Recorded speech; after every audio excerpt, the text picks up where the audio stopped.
BetSetic is an LA-based community nonprofit that provides justice, stability, and hope to those experiencing economic and social disparities.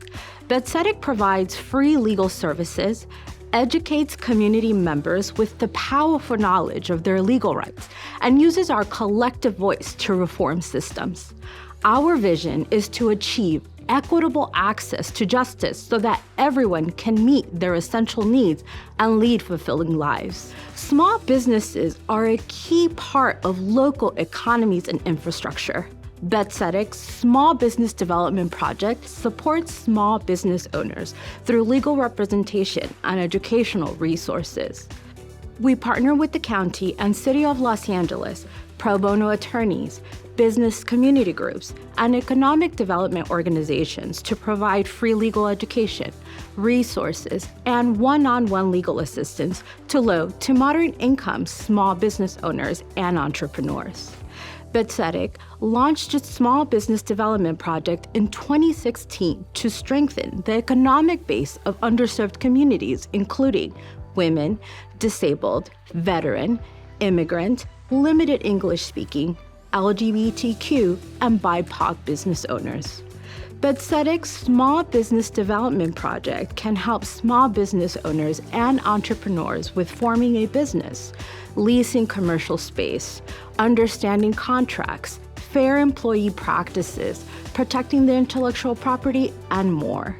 Contact BetSetic's Small Business Development Project by visiting lalegalhelp.org or calling 866-375-9511.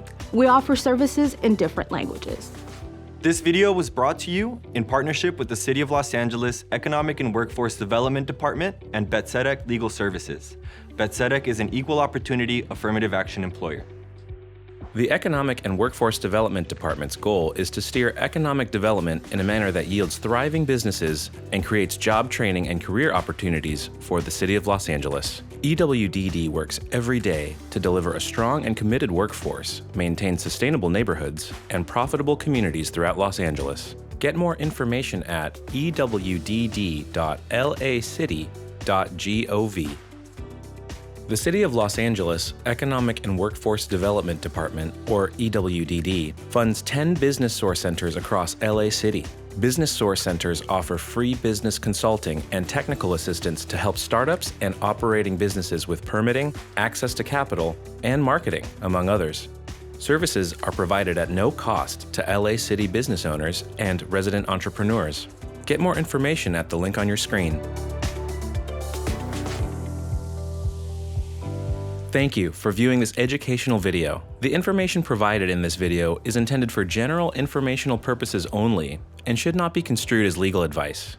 While we strive to present accurate and up-to-date information regarding small business laws and regulations in the state of California, laws are subject to change and may vary based on specific circumstances. Viewers are strongly encouraged to consult with a qualified attorney for advice tailored to their individual situation and to ensure compliance with all applicable laws. The content presented herein does not establish an attorney-client relationship, and we assume no liability for any loss or damage incurred as a result of reliance on the information provided in this video. You should decide which course of action is best for your small business after thoroughly discussing your case with a qualified attorney. Thank you. My name is Carla Jacobo, and I am an advocate on the BetSetic Small Business Development Team. Today, we will be discussing a very important set of federal and state laws known as the American with Disabilities Act and its California state equivalents, the Unruh Civil Rights Act and the California Disabled Persons Act. The American Disabilities Act and its California state equivalents were enacted as to end the systemic discrimination against individuals with disability and ensure their full participation in society. In everyday life, these laws allow for individuals with disabilities to have equal opportunities in employment, education, and fully participate in society. As small businesses that open their doors to communities and interact with the public by providing goods and services, these laws require that the business be mindful of their customers and the disabilities which they may have that are visible or invisible. In taking the time to incorporate the principles of equal access, a small business can set themselves up for success in meeting the needs of the public and compliance with the existing ADA laws, both at a federal and state level. At BetSEDEC, it is very important to give businesses the tools to provide access to everyone and respect disability rights. As we move forward in today's discussion, the information shared today can help small businesses in thinking about the larger question of, is my business currently set up for success to help individuals with disabilities in accessing our goods and services, which is very important. As a small business, learning about these laws can also allow you to learn how to comply with them and learn about what resources are available that can assist with compliance. Under the current structure of these laws, the consequence of not following these laws can impede access for people with disabilities, and non-compliance sometimes can lead to very costly litigation, which can negatively affect small businesses. At BetSEDEC, providing education on these laws is our way of empowering the small businesses in the community so that they may have their best chance to succeed in being compliant with these laws. The American with Disabilities Act is a federal law that protects people with disabilities and was passed by Congress in 1990 and is in effect to date. It prohibits the exclusion of people with disabilities from everyday activities, and it applies to both for-profit and nonprofit businesses. In practice, the ADA looks at the way that a building or a facility is built and how goods and services are provided. Both must be accessible to individuals with disabilities. The American with Disabilities Act is sometimes referred to as the ADA. Under the ADA, a disability is defined as having a physical or mental impairment that substantially limits one or more major life activities, or having a record of such impairment, such as a condition that is in remission, or being regarded as having such an impairment, such as a person with severe burns, but no impairment. Not only is it a federal law, there are also ADA equivalent laws in California that incorporate and expand the federal American with Disabilities Act. They are Unruh Civil Rights Act and California Disabled Persons Act. Currently, the ADA allows a person with a disability to sue businesses and request only injunctive relief and the payment of attorney's fees for plaintiffs if they are successful in a lawsuit. Injunctive relief is when a judge orders you to do something or to stop doing something. Here, a judge can order a small business owner to fix the alleged deficiency under the ADA. However, the California state laws allow people with disabilities to sue businesses for damages. As of March 2025, damages under the Unruh Civil Rights Act provide $4,000 per offense, and the California Disabled Persons Act provides $1,000 per offense. This means that under the California laws, a person with a disability can receive compensation as well as their attorney if they are successful in their lawsuit against the business.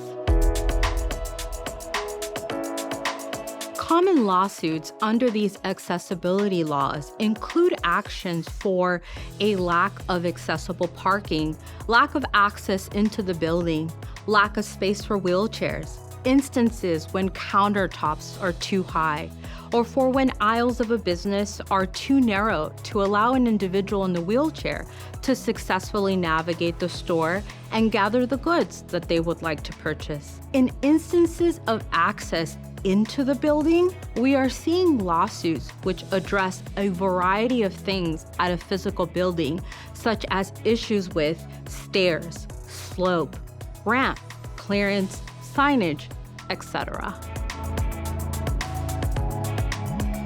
Under this law, businesses that provide goods or services to the public and fall within the 12 enumerated categories that are considered public accommodations are required to comply with the ADA and the California laws. Examples of these 12 categories include stores, restaurants, bars, service establishments, places of public gatherings, medical office, etc. However, it is important to note that a private place that also provides public accommodations is subject to the ADA.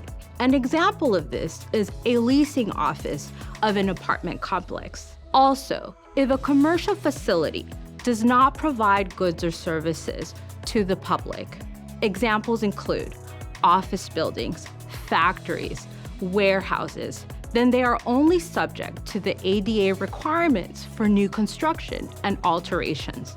Small businesses should also know that there are different standards and compliance dates for construction or alterations of a building.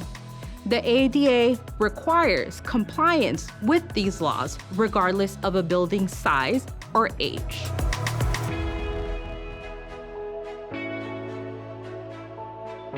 In addition to the requirements under the ADA at a federal level, in California, an online website can be subject to ADA regulations if there is a close connection between goods or services provided by the website and an actual physical service. For example, a bank's website is subject to the ADA regulations because of the close connection to services offered by a bank in a physical building. It is important to note that, to date, there are no clear regulations on website accessibility.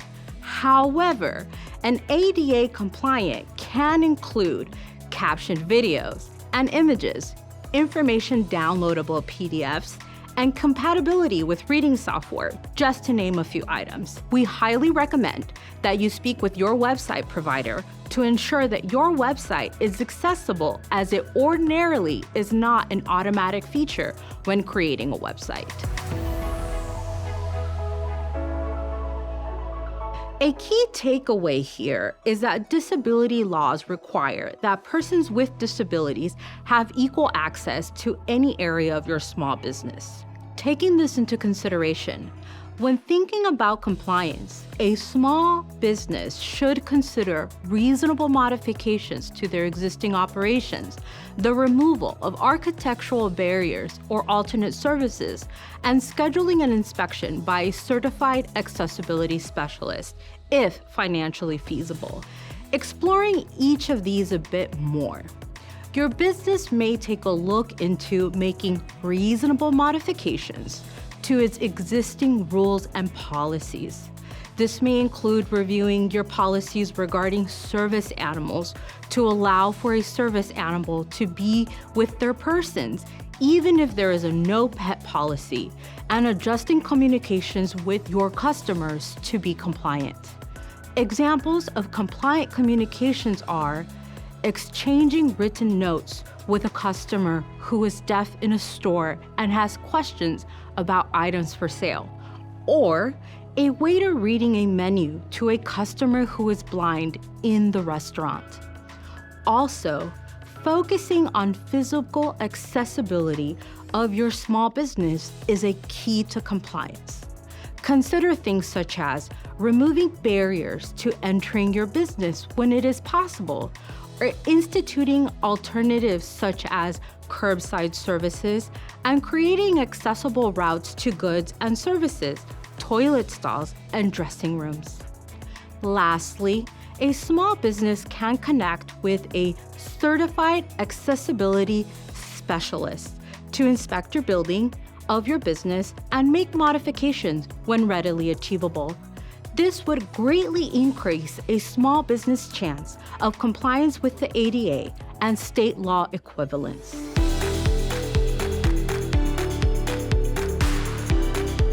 Among the most common misconceptions among small business owners are that if they are not the owner of the building, then they are not responsible for accessibility compliance.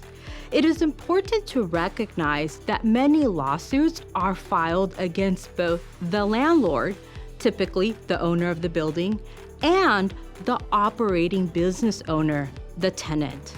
It's going to be important to consult with an attorney what your rights and responsibilities are in this scenario as an operating business owner. Another misconception is that if your building is in compliance under an applicable building code, that your business is automatically compliant with ADA and California accessibility laws. This is not always the case. Both federal and state accessibility laws include program access requirements. We touched on these earlier when we discussed the small business policy on service animals and communicating with individuals who are deaf. Those were just a small sampling of the programming access required under the ADA and California equivalent laws. In all instances, it's very important to learn more about the requirements under the accessibility laws and make no assumption about whether you are complying.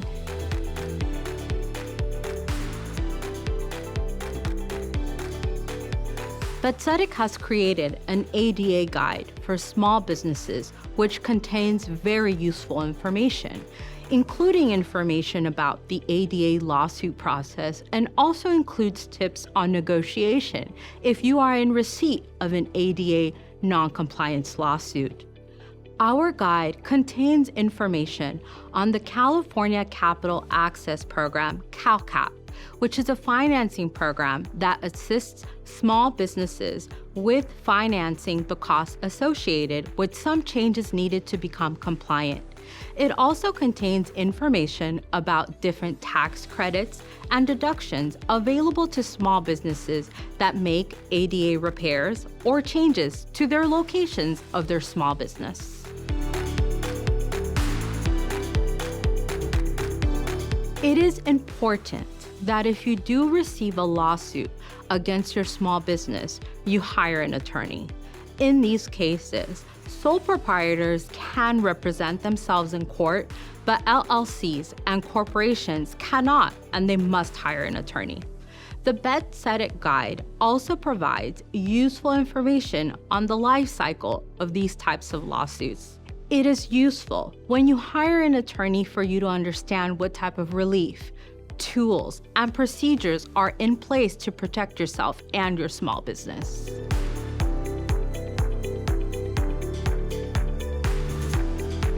It is important to remember that accessibility laws, both at the federal and state levels, were created to give people with disabilities equal access to fully participate in all aspects of society, including frequenting public spaces that offer goods and services. If you are a business, then you will have to comply with these laws. As a business in operation, it's important to learn more about compliance and getting connected to resources that can assist you and your small business in maintaining compliance. As it stands, disability accessibility laws, both at the federal and state level, require compliance. We hope all our small businesses thrive and have longevity in all communities, and compliance with the ADA laws is one way in which they can strengthen their daily practices. The accessibility laws discussed today were enacted to guarantee equal access to persons with disabilities in many aspects of our society, including participation in the rituals of accessing goods and services. All businesses, both private and nonprofits, regardless of their size, are required to comply with both the ADA and its state law equivalents. It's important to learn the laws and implement changes to your small business if required.